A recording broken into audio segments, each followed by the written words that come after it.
परमाराध्य जगज्जननी श्री श्री बड़मा परम पूज्यपाद जुगाचार्य श्री श्री बड़दा आजिर पूज्यपाद श्री श्री आचार्य देवंक श्रीचरण रे अनंत कोटि प्रणाम निवेदन करुछि। सभी गुरु परिवार श्रीचरण रे मध्य अनंत कोटि प्रणाम निवेदन करुछि। मोर वीडियो देखुथिबा प्रत्येक गुरु भाई और माँ मानकु मोर प्रत्येक श्रोता बंधु मानकु मोर अंतरर आनंदित जय गुरु निवेदन करुछि। आज आसतु से प्रत्येक दिन भली आज मध्य श्री श्री ठाकुरंकर आउ एक दिव्य आलोचना शुणिबा।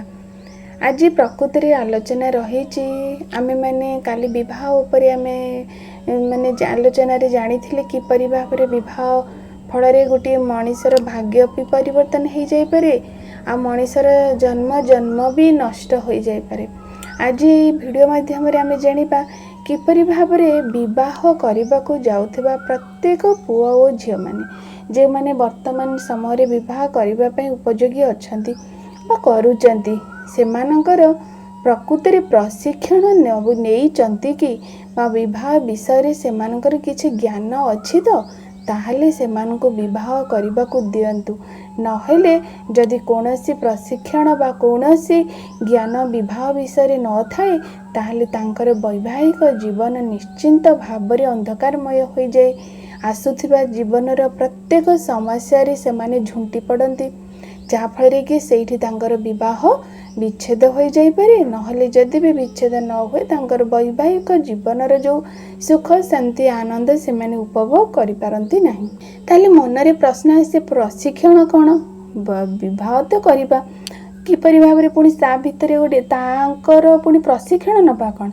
श्री श्री ठाकुर कहिले जीवनर जदि सबुठारु गुरुत्वपूर्ण पदक्षेप हैला ताहेला विवाहर निष्पत्ति। जदि गोटे पुओ हो बा गोटे झीयटीए हो से जदि विवाह उपयोगी होइचंती बा विवाह करिवार बयस तांकर उपनीत हो जाइछि ताहले सेमानकु किभଳି भाबरे शिक्षा देबाकू पड़िबो किभଳି भाबरे ना देखंतु गोटे पुओ विवाह करिबाकू हेले केते बड़ दायित्व तांक मुंड उपरे चली आसे। सही परि भाबरे गोटे झीयटी को जदि सेमाने जानि नथे विवाह काहाकू कहा जाए विवाहर अर्थ कौन मोते एठी करबाकू कौन पड़िबो आगकू मोर कर्तव्य कौन अछि से सबुरे जदि ज्ञान उभय पुओ और झीओ को नथिबो ताहले सेमाने तो बाटरे झुंटी पड़िबे।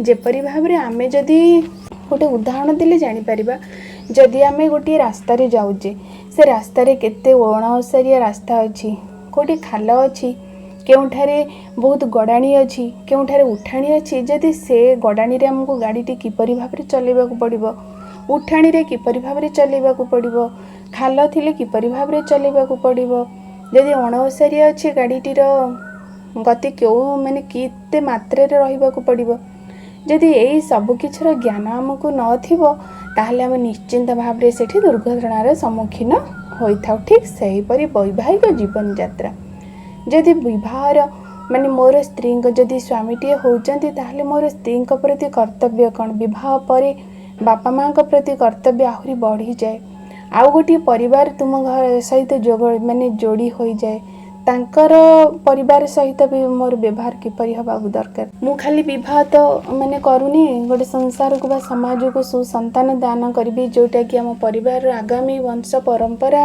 को से धरी रखी परिबो से भलिया संतान को मुझे संसार को देवी बा परिवार को देवी से मु किपरि भाबरे हेले किपरि संतान मु आनी दे परिबी एर सविशेष ज्ञान रहिबा दरकार। कारण नहेले से सबु समय जो आसुथिबा विभिन्न झड़ झंझारे से टली पड़ी थांती। ठीक सही परि झीयटीए सेमती से गोटे नुआ परिवेश को जाती से नुआ परिवेश रे तांको किपरि खाप खई चलिबाकू पड़िबो एठी बापा माँ भाई भौणी दादा खुड़ी प्रत्येक आत्मीय स्वजन को से त्याग करी सेठी आउ नुआ सदस्य मानक सहित निज जीवन यात्रा आरंभ करती। सेठी तांको जीवनर प्रतिटी मुहूर्त रे आसुथिबा समस्यार समाधान किपरि भाबरे करि परिबे मुझे बहु मुझे स्त्री मुझे माँ से सबुर भिन्न भिन्न सबु रहिचे अभिनय से सबुड़ी को मते किपरि भाबरे करबाकू पड़िबो से भली भाबरे संतान क्षेत्र रे बापांकर जेति भूमिका मांकर सबुठुरु बहु परिमाण भूमिका रही था गोटे संतान क्षेत्र में। तेणु एर सविशेष ज्ञान जदि आम नदेबा ताहले से माने से मुहूर्त जदि किसी गोटे आघात प्रतिघात आसला से जानी नथिबे एमती घात प्रतिघात आसे, तेणु से अनुसार से माइंड को प्रिपेयर करि नथिबे ता से मुहूर्त से विवाह त्याग कर दे पारंती। नहले वार्ता माने कली झगड़ा माने परिवार भितर होई मनमालिन्य घटे, परिवार अशांति लगी रहे, विभिन्न प्रकार आर्थिक समस्या हो शारीरिक समस्या ए सबु किछिर समस्या को से माने प्रकृत में अनुभव करती। तेणु विवाह देखते ताहले केते गुरुत्वपूर्ण पदक्षेप एटा कहीं मु कहले गोटे सुंदर घटना आपण मान तोली धरुची। थे गोटे राज्य माने गोटे राज्य किसी आदिवासी बसवास करती। ठीक से माने से गोटे गाँ थिला, से गाँव में गोटे छोट पिलाटे पाठ पढ़ी स्कूल को जाइथिले। से तो गाँव से स्कूल रू फेरी गला माने बाटरे देखिले किछि गोटे कदली बागेना अच्छी से किछि माने कौन गाई षंढ सब पशि जाइछन्ति कौन भाव से बाड़ा को माने भांगी पशि जाइछन्ति आउ सेठी से नष्ट कर दउछन्ति सब पशि। तापरे से धाई कि से पिलाटी चले माने घर को चली आसला पर घरे माँ को कहले।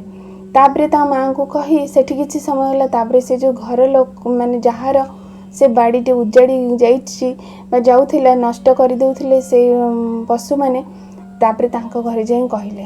से तत्क्षण से आउ जन को कहले।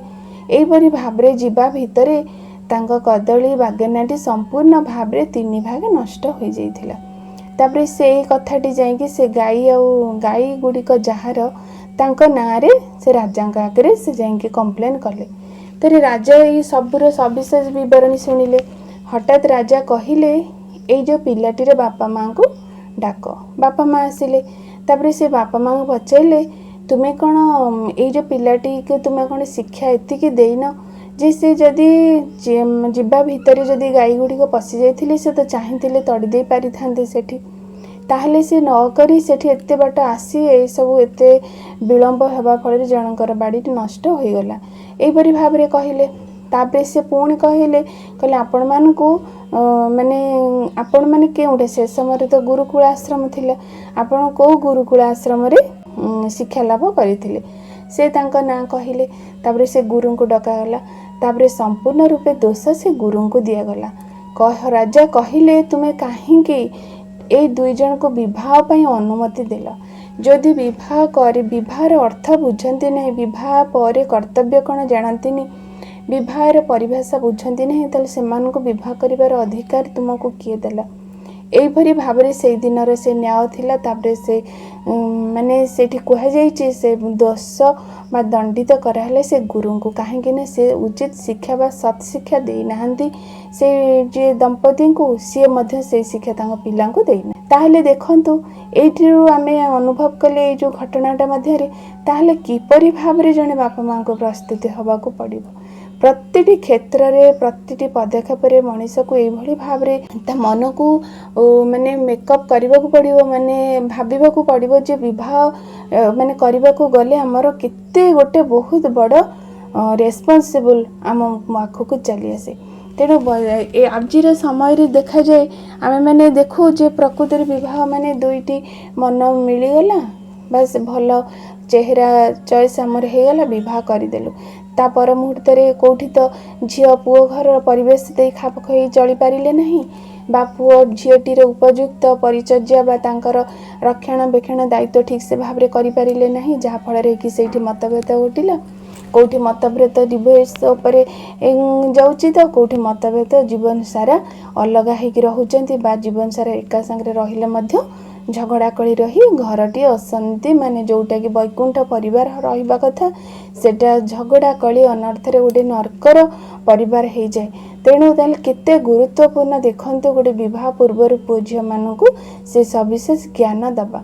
तेणु श्री श्री ठाकुर आलोचन विवाह को खेलना साजना, विवाह सहित विवाह तुम जनन और जीवन दुईटी माने जड़ित हो रही। जनन माने तुम गोटे सुसंतान जनन सुसंतानर जनक जनन हो पार। जीवन ए सबुरी मूल तो जीवन ए सुख शांति आनंद सह जीवन उपभोग कर। तेणु निजको भल सुख शांति आनंद रही प्रकृति वैवाहिक जीवन को आनंदमय सुखमय और सुंदर करने निहाती पाखे पुरुष पुरुषंकर कर्तव्य, गोटे नारी नारीर कर्तव्य। वैवाहिक संपूर्ण रूपे विधिवत भाव में सविशेष ज्ञान आहरण कर विवाह को ग्रहण करने दरकार। नहेले यही भाव में केते घर संसार उजाड़ी जाइए तार कलना नहीं। आशा करी आपण मानक आलोचना भल लगी जो मैंने भी आलोचना शुणुच निश्चिंत भाव में निज निज पिला हो जो मैंने भी विवाह विषय जानी ना से सब विभिन्न विवाहर कर्तव्य जहाँ भी किसी रही से सब ध्यान धारणा दे से विवाह उपयोगी करवा आवश्यक रहुची। सर्वशेष समस्त मंगल प्रार्थना परम प्रेम श्री श्री ठाकुर पाखे जड़े रखुची। जय गुरु।